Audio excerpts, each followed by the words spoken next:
This is Duane Marino of Team Relmark Dealer Services, and welcome back to your little daily dose of magic. This is the second CD in your ongoing sales series collection, and this one starts off asking a question, actually a question that all buyers ask, and that is it worth the risk? Now, anyone who's ever been to one of my classes knows how strongly I feel that psychology and sales are related.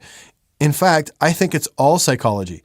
Now, perhaps that's why people who love cars don't always make great salespeople. I was recently faced with a hiring decision for a sales floor, and it was between a former social counselor and a technical car buff. And guess who I picked? And so far, so good. When a buyer comes into the dealership, they're looking for answers, and most of those answers have nothing to do with product knowledge. For any serious buying interest to develop, the following question must be addressed. Is this product or service an improvement over my current situation? I mean, let's face it, even if you're thinking of changing careers or moving on in relationships, that's really the question, isn't it? Is this next step going to be an improvement for me? A great salesperson knows how to use rapport building and investigation to build cases around this concept. All customers coming into the dealership have some current form of transportation. Older car, a taxi, a bus, a bike, carpooling, or whatever. So in order for them to make a change, they have to be able to justify it to themselves and sometimes to those around them as well. Any good close really gives somebody either some information as to why they should move forward, some good reasons or excuses as to why they should, or it makes them feel good about the decision they're about to make.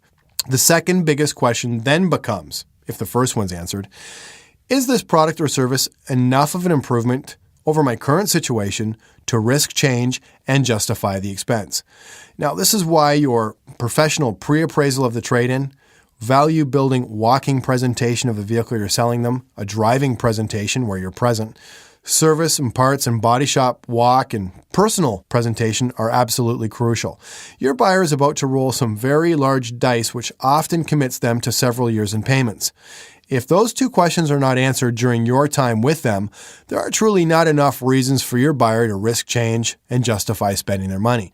I can't remember the last time I left the house and consciously planned to buy from the best salesperson with minty fresh breath and a great personal presence. But I do remember walking away from someone with bad breath who also had no clue whatsoever how to communicate with me.